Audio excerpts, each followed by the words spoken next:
आज आपको शुरुआत करते हैं अपनी और फिर एक ऐसी बात से, नाक कट जाती है उस बात से सादा जजत आज की शुरुआत होती है। देखकर हैरान होते हैं। देख रही है आज उत्तर के मंदिर नहीं दिखा रहे, आज उत्तर के जिला आपको भव्य जिला कर्नाटक के दिखा रहे हैं, और यह है बागलकोट जिले की बात कर रहे हैं। बादामी गुफा का मंदिर है। कई लोग कहते हैं एलोरा दिखा रहे हैं, एलोरा नहीं है, यह बादामी गुफा है। इसके पीछे का प्रश्न देखिएगा तब मालूम चलेगा। यहाँ पर महावीर स्वामी की विशाल प्रतिमा है। वो कह रहे हो बाहुबली प्रतिमा है, हो पर ये क्या हो रहा है सामने उसके? इंस्टाग्राम की रील बनती रहती है, पुरातत्व विभाग की नाक के नीचे सब कुछ उतरता है। जहां जहां पुरातत्व विभाग हमारे यहाँ बैठा हुआ है, ना कुछ करने देता है और ना कुछ करके देता है, क्योंकि वह जैन जिनालय है। कोई जैन जिनालय के लिए उसके पास कोई भी हरी झंडी नहीं होती है। क्या ये कर रहे हैं? ऐसे भद्देपूर्ण दृश्य देखकर कभी आप कहते हो उत्तर भारत के कई जिनालयों में होता है, तीर्थों पे होता है, पर यहाँ तो दक्षिण के अंदर बहुत ज्यादा होता है। नजर नहीं पहुंचती है, नहीं फैलती है, इसलिए बताता है। पर यह आज इस तरह में यहाँ पर बार बार इस तरह जब चोट लगती है, क्यों इसके ऊपर सवाल ऐसे उठ चुके हैं, लेकिन सवाल ऐसे उठते हैं पर वह चुप हो जाती है। बात ही शायद अब की बात नहीं होनी, ये भी सब दिखाते हैं। उसके बाद ये हाल हो गया कि एएसए के रखी हुई कर्मचारी जो है, ये मुस्लिम है ना, ये बस ये है, चप्पल पहन के अंदर पहुंच जाती है। बाहर एक महिला आई और उन्होंने खच के इनकी क्लास की आवाज आ रही, अच्छी क्लास की। ये जो हमारे ना जैन लोग, उसने इसको जारी किया, इस चित्र को जो मूल रूप से आए थे उसके बाद जारी किया। और ये महिला है रोशनी मुस्ताफी। नहीं समझ पाते कि धर्म के अंदर क्या श्रद्धा होती है, शालीनता होती है, क्या समर्पण होता है, क्या पावनता होती है, क्या पवित्रता होती है। अरे सबको तार तार करते एएसआई की कर्मचारी है, इसलिए हम करते हैं। वाह क्या बात है। जागिए एएसआई वालों को, अब इस बारे में हमें आंदोलित होना होगा क्या। और अब इस दर्शन कराते हैं आपको जिसमें भी चैनल माहिर बस कुछ दिन पहले गई थी। फिरोजाबाद का सेठ छदामीलाल महावीर जिनालय, जहां पर अनोखा संविधान है कि दोबारा कोई अब नई प्रतिमा विराजमान नहीं होगी, कोई नया पंचनामा लेने को और पंचनामा करते रहेंगे। पर यहां पर दान भी आप 21 रुपए से ज्यादा एक पैसा नहीं देते, हाथ जोड़ लेते हैं, नहीं ज्यादा दान चाहिए। और पर इस अनोखे मंदिर में बहुत सुंदर बना हुआ है, गजब का है। कहते हैं फिरोजाबाद के आसपास के जो क्षेत्र है सब में सबके पंचराणक यही होते हैं। अनोखा मंदिर, पर आज इस पर भी जैसे एक घास गिर गई है प्रशासन की। सोचने वाली बात है। यह नगर निगम ने फिरोजाबाद ने बोर्ड लगा दिया यहाँ पर 2 दिन पहले ही, पर्यटन क्षेत्र जैन मंदिर नगर निगम फिरोजाबाद। हाथ जोड़ के निवेदन कर रहे हैं, अरे जैन को कभी हिंदू में जोड़ने वाले, कभी कुछ और जोड़ने वाले, कम से कम इतना मत करो। अरे नगर निगम के पार्क है, झूले हैं, गार्डन है, सब है, पर इसे पर्यटन जैन मंदिर पर्यटन क्षेत्र कभी नहीं होते। आपको जो करना है करो, जो मर्जी करिए, पर जैन मंदिरों को, जिनालयों को छोड़ दीजिए। हाथ जोड़ के निवेदन है, उन्हें खिलौना मत बनाइए कि कोई आए पार्क में घूमने जाए। बस इसी तरह आप वो भी शुरू हो गया है। कुछ हमने देखा है कि शाम को आके घूमने लगते हैं, पार्क में बैठ जाते हैं, ऐसे लोग भी देख लिए हैं। मत छेड़ो अपने हमारे जैन जिनालयों को। इतना मत करो कि जैन सड़क पर आकर शोर मचाना शुरू कर दे, नहीं रह पाए घर में। वो है ना, कल है कि सुरक्षित विहार कोई नहीं हो रहा, उसके बारे में कल आएगा। पर हाथ जोड़ के निवेदन, मत छेड़ो जैन समाज को, जैसे हैं वैसे रहने दो, उन्हें पर्यटन मत बनाओ। अब जो आप देख रहे हो, आंखों पर विश्वास नहीं करेंगे। मध्य प्रदेश के रायसेन जिले के चांपड़ के जंगलों की बात कर रहे हैं। विश्वास हो सकता है आपको? 1000 साल प्राचीन पैर जो चलते हैं 800 मीटर तक, आज भी वही जमा लगते हैं। यह अभी जानकारी मिली, खोज हुई, इन जंगलों में किसी व्यक्ति के पदचाप आज भी छपे हुए हैं। विश्वास नहीं होता, पर खोजकर्ताओं ने निकाल दी बाजी। हाँ, आपने उन भगवान की है, उन देवी की है, उन नहीं, कारण किया है के साथ 2 लाइन का शिलालेख और मिल गया। इसलिए जैन की पहचान में एक बहुत बड़ा मोहरा बच गया। श्री लिखा हुआ, सिद्ध लिखा हुआ, उसके अंदर लिखा हुआ है श्री सिद्ध पद कृत। नागरी लिपि की शुरुआत हो गई है।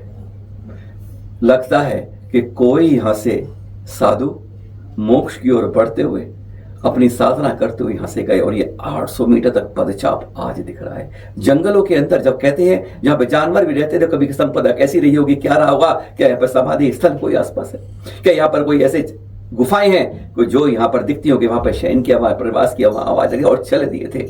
ये बहुत बड़ी एक पहचान मिली है जैनों की।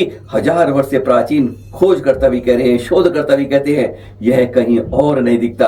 800 साल पहले, 1000 साल पहले का पदचाप आज भी नजर शिलालेख के सबूत से पहचान जैनों की हो जाती है। और यह बहुत बड़ी खबर आज बन जाती है। टाइम्स ऑफ इंडिया अखबार ने निकाली और उन्होंने निकाले, पदचरण और शिलालेख लिखा भी गया, वह साफ आपको दिखाया जा रहा है। बहुत बड़ी जांच, बहुत बड़ी खोज बताती है कि कैसे तब दिगंबर साधुओं का विहार आज भी वहां जंगलों की सड़कों रास्ते में उकेरा दिखता है। और एक और खास बात आज दिखा रहे हैं। 1919 में हमारे देश से, पंजाब से 5-5 रुपए दबाव के बाद हमारी अनमोल, करोड़ों रुपए मूल्य की अनमोल पांडुलिपियां हमारे देश से पहुंच गई थी लंदन। क्या कहते हैं उसे? उनका है वेलकम कलेक्शन संग्रहालय लंदन का, जिन्होंने अब 14 मई को इसकी घोषणा करी और वह 2000 जैन पांडुलिपियां वापस करी गई, जो 5-5 रुपए एक खरीदने के नाम पर लेके गई थी। वैसे एक बात और है, यह इलाका पाकिस्तान में आने के बाद बहुत ही लड़ाई हुई थी और तब लगता है अगर यह पांडुलिपि यहां रह गई होती तो शायद बची नहीं होती, क्योंकि वही एक समय में जहां पर होली जलाई गई थी हमारे शास्त्रों की, 6 माह लगातार नॉन स्टॉप चल रहे। तो इस तरह एक अच्छी बात। और दूसरी खास बात ये थी, 101 साल पहले ली गई ये पांडुलिपियां अभी भी जिस तरह से पैकिंग में थी उसी पैकिंग में रखी हुई वापस करी जा रही है। ऐसी अनमोल 2000 पांडुलिपियां जिनमें कई चीजें ऐसी और बहुत खूबसूरत चित्र भी उसमें कुछ आप देख भी रहे हैं। ऐसे सजीव चित्र देखकर, ऐसे मूल लिखे हुए पांडुलिपियां आज हमारी संस्कृति की, हमारी इतिहास की, हमारी विरासतों की, हमारी एक नई पहचान मिलेगी जिसमें मूल कई लिखी हुई हैं। बहुत अच्छी एक बात है जो संस्कृति हमारी आज, हमारी धरोहर वहां से वापस आ रही है। यहां तो एक बार देख लेंगे आप, पर जो हकीकत में यहां पहुंचोगे तो आप सचमुच आंखों से आंसू निकाले बगैर देख नहीं पाओगे। हमारी विरासत कामड़ा की दिगंबर जैन मंदिर, सागवाड़ा की कमेटी को इस पर ध्यान रखना चाहिए। पर देख रहे हैं इतनी बुरी हालत, और ये आज हम दिखा रहे हैं इसलिए बता रहे हैं क्योंकि तीज क्षेत्र कमेटी अपने 125 साल तीज संरक्षण के बना रही है, इसलिए हर चेहरा आपके सामने नजर ला रहे हैं। क्योंकि हम कैसे सोए हुए हैं, हमारा समाज क्यों सोए हुआ है, देख कर हैरान हो जाते हैं। इतना सुंदर भव्य जिनालय कभी रहा होगा, आज कहते हैं 1000 साल बाद उसकी परिणति क्या हो रही है। और यही होगा जो हमारे आज जिनालय बन रहे हैं, अगर वहां पे कोई नहीं मिला, कोई दूर दूर तक वहां पे कोई जैन नहीं मिला। और उसके बाद ही है जैन मंदिरों, तीर्थों के ऊपर प्रकृति के थप्पड़े लगातार पड़ रहे हैं और इंसान उसको बचाने की कोशिश नहीं कर रहा है। हम दूसरों से, सरकार से, प्रशासन से तब उम्मीद करें जब हम भी कोई एक कदम आगे बढ़ेंगे। दुर्दशा अपनी कहानी कह रही है कि यह केवल दीवारों की दुर्दशा नहीं, आज के जैन समाज की दुर्दशा आज इस तरह हो रही है। यह तो सुना है और देखा कि कानून की आंखों पर पट्टी बंदी होती है, जहां भाव नहीं होते हैं, जहां आपका केवल सबूत मांगता है और सबूत जैसा होता है वही इंसान आके जैन टूट जाता है। बहुत शाला की कथा आपको पता, पर ये देख रहे हैं आपको, अरे इतने ज्यादा राजनीति में मत पड़ो कि संस्कृति को अपनी को तबाह कर दो। किस तरह से मोदी का तुलना की जा रही है हमारे धर्म से, हमारी चर्या से, हमारी पराकाष्ठा में। अरे सचमुच अंध जो राजनीति में पड़ रहे हो, बाज आओ अपनी इस तरह की गलत हरकतों से। अफसोस होता है जब ये अपने वार्ड्स ग्रुपों में जोड़ता है, क्या तुलना की जा रही है। अरे कम से कम कुछ तो जाग जाओ, शर्म करो, इस कुल के अंदर कुछ तो नाच का काम करके जाओ। पर इस तरह से अपनी संस्कृति को, अपनी धर्म को मत सरे बाजार नीलाम लगाओ। यही कहेंगे, पहचानिए अपनी पहचान, दुनिया मानती है जैन धर्म सबसे महान। सादर जय हिंद, फिर मिलेंगे आपके साथ।